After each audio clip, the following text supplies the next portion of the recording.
guess I should get started. Hi everyone, I'm Matthew Fishman. I'm the lead developer for the ITensor library for tensor network calculations. So this leads nicely from the previous talk. We have a lot of parallel functionality to the Ghent group's software suite, the kit suite, I guess. I don't know what to. And I am at the Flatiron Institute in New York. So let me just give you an overview of ITensor. So ITensor is a library for implementing and running tensor network algorithms. It has a unique index system for performing basic tensor operations, which I'll briefly review. And that index system helps to remove ambiguity and in performing tensor operations, and also helps to, we hope, and we think it does, help to more quickly implement tensor network algorithms while reducing the number of errors that are involved in that process. And we have a flexible and efficient implementation with primarily a CPU backend, but with a decent GPU backend, which was started by Katie. I say decent, it's very good. It just was, well, has been stuck just with dense operations for a long time, and most of our users use block sparse, so it couldn't be used as much as we would hope. But the dense is very good, and dense and block sparse tensor support. So just as a little history, ITensor was originally written in C++ starting in 2010 by Steve White and Miles Studenmeyer. And I joined the Flatiron Institute in 2018 and helped, in collaboration with Miles, ported the library to Julia in 2019 to 2020, which was I think a really good move for us. It's to give you a sense of like the scale of how much ITensor is used. It's been used in about 730 research papers so far, so it's widely used in our community. It's if you look at like the papers that it's used in, it's mostly used in condensed matter physics for studying the low energy properties and dynamics of low dimensional interacting quantum many-body systems, and more recently has found more applications in quantum computing and machine learning, and I think we'll start branching out to new fields like quantum chemistry, differential equation solving, high-dimensional integration, and it's amazing how many new applications there are for tensor networks these days, and we're excited to stay on top of the development of our library so that our library is easy to use for these new applications.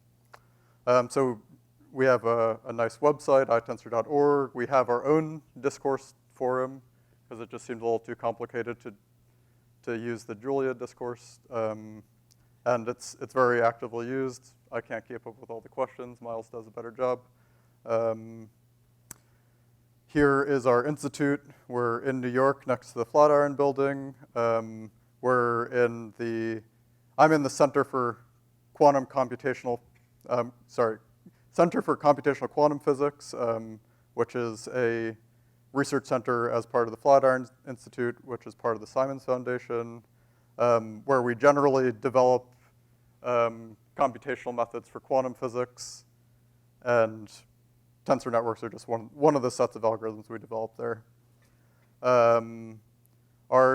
Our team at CCQ right now is me, Miles, who's the tensor network group leader, Carl Pierce, who's in the room, who is a software postdoc working on ITensor, more on the low-level tensor operations, Joey Tyndall, who's also not in the room, but, oh, no, he's back there, who's been working recently on tensor network algorithms and software for tensor networks on general graphs, and another postdoc, Benedict Kloss, who's not here, and a number of internal and external contributors, including Lander, who will be giving a talk later. And we're always looking to hire postdocs, interns, software developers, so reach out if you're interested. So I guess we already got a bit of an introduction to tensor networks, so I can breeze through this. But basically, just to get everyone on the same page about the notation, tensor networks are a language for describing high-order tensors. So we have this diagrammatic notation where we represent a tensor by a node, and then the order of the tensor is determined by the number of lines coming off of that node. So you can see a vector is a node with one line, a matrix is a node with two lines, et cetera. And it's a very elegant language for describing even just matrix operations. So for example, a vector-vector inner product is two nodes connected by a line. A matrix vector operation is two nodes contracted over a line. A tensor contraction happens when the lines of two nodes are connected to each other. So it implies, like Einstein summation notation, implies that you perform a sum over the edge that's connected. Et cetera, matrix-matrix multiplication is the contraction of two order 2 tensors, and you can elegantly represent more complicated operations like the trace of the multiplication of two matrices, or the outer product of vectors, or something more general. And usually we'll have very complicated diagrams like the one on the bottom right. And we want software that makes it easy to implement algorithms that involve these types of more complicated tensor contractions. So basically, tensor network algorithms in a nutshell are that we often find very high order tensors in our applications in quantum physics, and high order tensors show up in all sorts of other places, in quantum chemistry or machine learning or differential equations or whatever. And depending on the application or the details of the problem, you try to find a low rank representation of this high order tensor in terms of a product of lower order tensors, which hopefully are low rank. And the rank of that tensor network will depend on the problem. But at least in our physics applications, you very often find this sort of low rank structure. And our goal is basically that we would like to be able to seamlessly allow a user to choose between any of these different tensor network ansatses, and be able to automatically contract them, differentiate them, optimize them, whatever, on CPU and GPU. And we're not there yet, but we're hopefully going to move towards that in the years to come. So let me just give you a broader overview for the ITensor library structure. So at the bottom layer, there's this NDTensors.jl library, which provides the basic tensor data structures. So for example, we have dense tensors or diagonal tensors or block sparse tensors. And the goal is to be able to put any of these structures on any device, which we have, as I said, pretty good support for dense tensors on NVIDIA GPUs. We're working on other backends right now, or Carl is focusing on that. For example, Apple GPUs through Metal, and hopefully more backends as the backends get more developed in Julia, and we have the time to implement it. And recently we've been starting to use the nice package extension system, so that you can just load these packages, and then it overloads a few functions, and then you can do your tensor operations on these different backends. And then we have a high-level tensor network tensor operation syntax through ITensors.jl, which is mostly just like a wrapper around NDTensors, which provides a nicer syntax for implementing tensor network algorithms. And then more recently, we've been developing this ITensorNetworks.jl package, which is another abstraction layer on top, which defines like general tensor network data structures.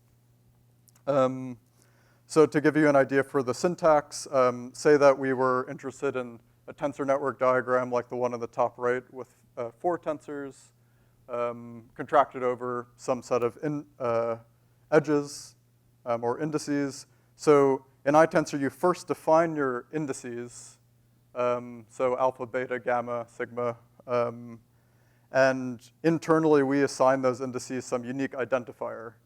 So then if our contraction engine sees that 2 tensors have common indices based on this identifier, it automatically contracts over them.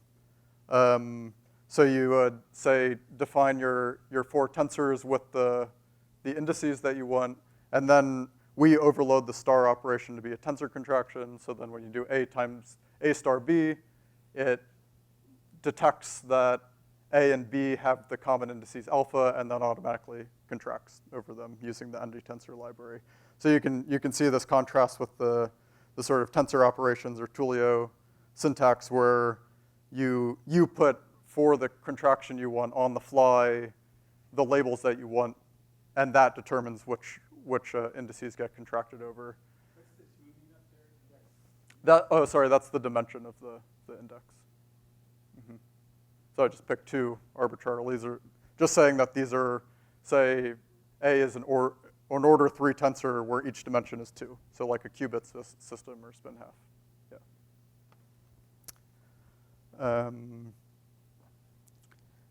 Right. So when you I was just showing a simpler syntax to make a set of indices, so you don't have to make a long list like that. You can use Julia's syntax for making collections.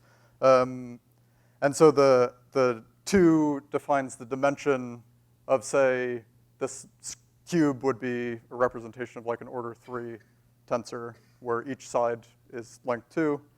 And then, for example, we have some support for AD through zygote. So if you define a function that takes in a variety of ITensors and contracts them, you can load zygote. We have some chain rule definitions for doing derivatives.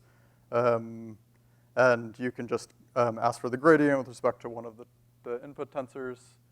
And then, for example, you can, if you load CUDA, it'll also load our package extension, and you can just use the coup function to move these ITensors to GPU. This is, again, recent work by Carl, which builds off of the nice ITensor GPU library that Katie Hyatt had written while she was a postdoc at the Flatiron. And the tensor contractions and operations are mostly done through cuTensor, and factorizations are done through cuLOPOC. Is that what it's called? Yeah. And more recently, we've been testing out other GPU backends like Metal, so you can do this on Apple GPUs. And then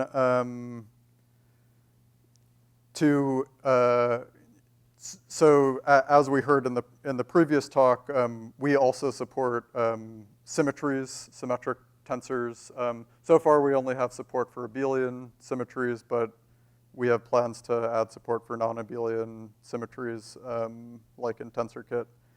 And basically, in order to do block sparse operations, you just change the definition of your space. So instead of the dimension being 2, as before, to define a dense tensor, you define it in blocks. And these quantum numbers are symmetry sectors. And then your code basically stays the same. There's a few little changes, like adding DAG for incoming and outgoing indices, or contravariant and covariant. And then all the rest of your code stays the same. So basically, we want to make it easy to mix and match these different features, like dense and block sparse, symmetric tensors, non-symmetric tensors, running on CPU or different GPU backends, and just make it so that you only have to change like a few lines of code and you can switch between all these different choices and still be able to do high-level operations like automatic differentiation. So now I want to move to like, I talked a little bit about the left side of this diagram, this NDTensor, and some of the different device backends we have, and now I want to move to talk a little bit about the newer part of our library, which is the ITensor Networks. So I've been developing with collaborators at the CCQ and elsewhere this library, ITensor Networks, which basically gives a graph interface to working with tensor networks in ITensor. So again, say we're looking at this tensor network with 4 tensors in the top right corner, A, B, C, and D. So you can define, and you first define your tensors, say, for example, and then you can define an ITensor network out of these tensors. And I gave them string names, A, B, C, and D, but you could have just left those out. Those are just for you to choose. And what these are internally are vertex names. So now what we've done is basically defined a graph object that stores these tensors on the nodes of that graph. So for example, you can access the tensors of this ITensor network through the string names you gave associated with the tensors, and you can take 2 tensors from the network and contract them together like we did before. But then you can do other operations. For example, compute a contraction sequence for how to contract the tensors of this network. So one of the backends, which is covered in another talk, is this OM Einsum contraction orders by Jingguo. We also have a contraction backend, which is very similar to the one in tensor operations, which finds an optimal contraction sequence, but is exponentially scaling, so it only scales to, I don't know, 10 or 20 tensors. And so that you can see that the sequence it outputs like a tree-like structure of the vertex names, and then you can call the contract function and use that sequence to contract the network, and it's the same. It runs the same code as if you did this this operation on the bottom, starring the tensors pairwise in a certain sequence. And this bracket on the end is just extracting a scalar from an order 0 tensor. And so a nice thing about the ITensor network structure is that it essentially has the interface of a graph from Graphs.jl. So we've overloaded a variety of Graphs.jl functions.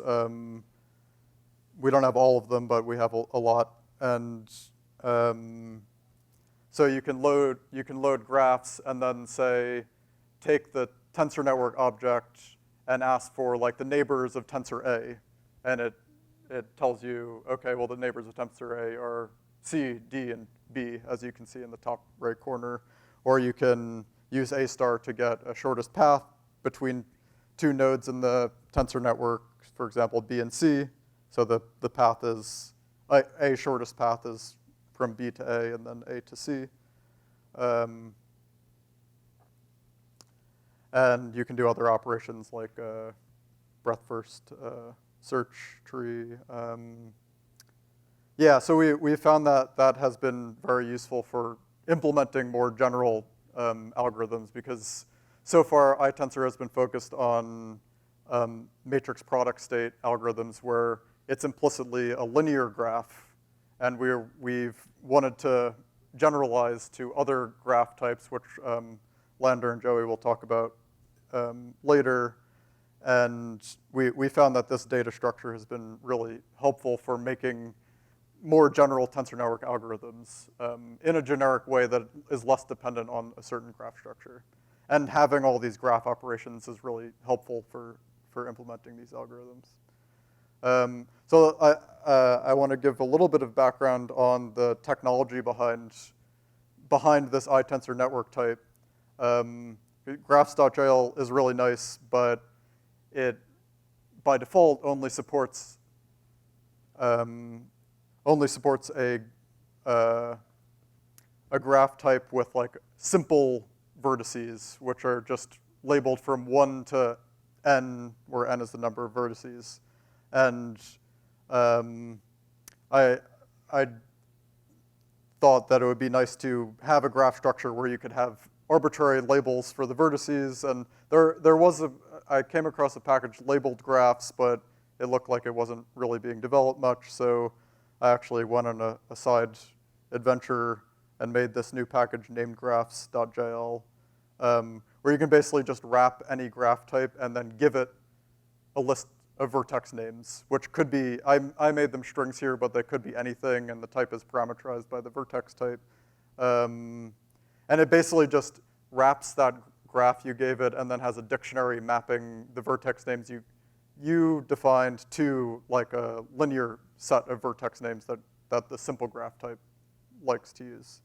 So then we've overloaded a number of functions, as I showed, like neighbors. So here there's a path graph, and the vertices are A through D, and the neighbor of B is A and C. I then also defined a new metagraph package, which people are probably like, why do we need another one? But I just wanted a simpler, I just found that the interfaces were a little bit complicated for the existing metagraph packages, so I made this new package, datagraphs.jl, where you basically just can wrap any graph type. So here I'm wrapping the named graph object I made in the previous slide and promote it to a data graph, and then a data graph can just store data on the vertices and edges. So, and I don't think I've seen this in other packages. The main thing I wanted was this getIndex and setIndex notation for setting and getting data from the edges and vertices. So you can just index into the data graph by a vertex, for example, A, or an edge. You can either pass an actual edge type or a pair, which gets converted to an edge type. So pairs are treated specially in the notation. So you can put A data on vertex A and AB data on edge AB.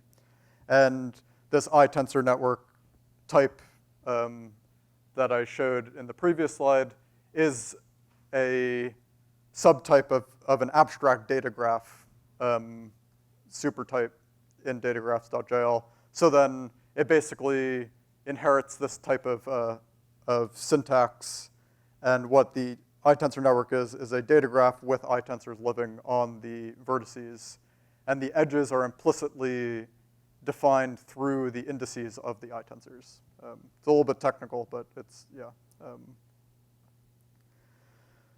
Right, so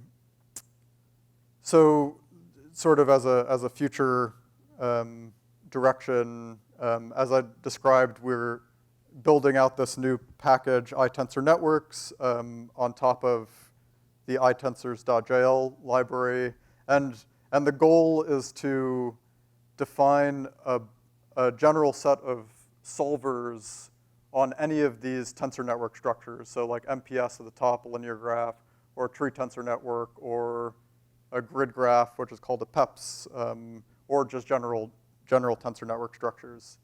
So this is the direction we're going in, and we want to be able to solve any number of types of equations that are written in terms of tensor networks. So for example, I show here a linear equation written in terms of a tensor network diagram on a general graph.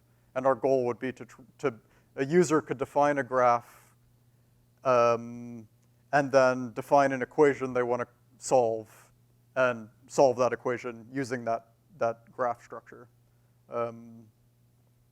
And so if you can do that and solve linear equations or approximating the contractions of two tensor networks or eigen equations or evolution, this is sort of the dream, and we could solve a lot of we could solve a lot of problems. So this is a big ongoing effort from a number of people I list down here, and who are Joey and, again, Joey and Landier will be talking about some of this work later on today. So to give an idea for the types of problems we would want to solve, if we had this full technology, there's really interesting new research showing that you can reframe even low-dimensional PDEs in terms of tensor networks. So there's some recent work showing that you can use tensor networks to solve the Navier-Stokes equation. We can use them as solvers in other more complicated algorithms like quantum embedding algorithms. There's recent work showing that tensor networks can be useful for doing high-dimensional integration. We would like to add support for general fermions and non-abelian symmetries, as we heard from the TensorKit talk. I'll just mention some other work going on supporting distributed tensor network algorithms, and Joey will talk about some work using general tensor networks to simulate quantum computers and hopefully also start doing some quantum chemistry. So, all right, I think that's my time.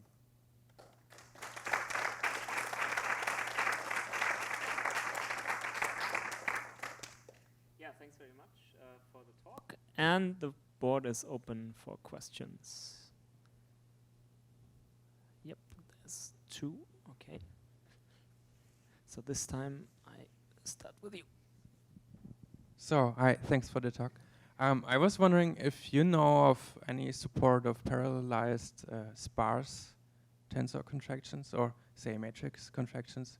Because, I mean, here I see if you're block sparse, you only need to parallelize the dense, so to say, matrix multiplications which are with the same quantum number. But if you have a big sparse tensor, I think even for a matrix, this format which is implemented in sparse arrays is not efficient.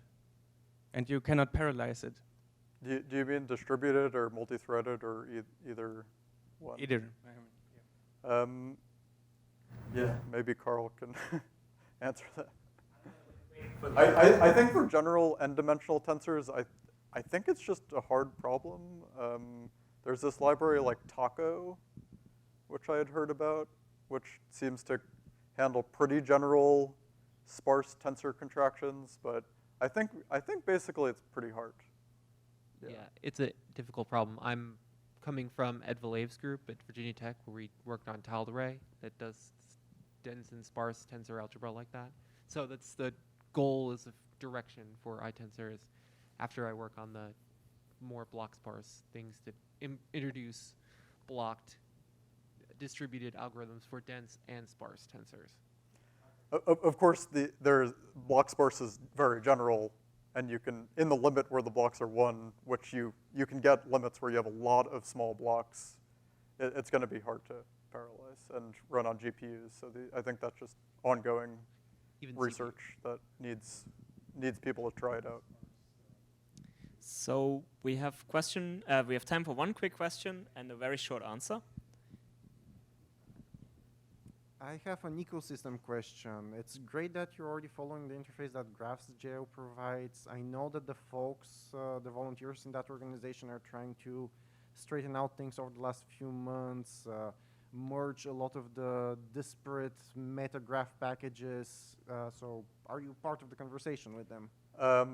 I responded to a discourse thread, and I think we're going to try to meet on Thursday after some of the graphs talks tomorrow morning. Yeah, I don't want to cause more headaches there. I just looked around and didn't see quite what I wanted. But yeah, I think it would be nice if I think maybe not necessarily like merging all the packages, but making a better common like abstract interface for graphs. Yeah, be good.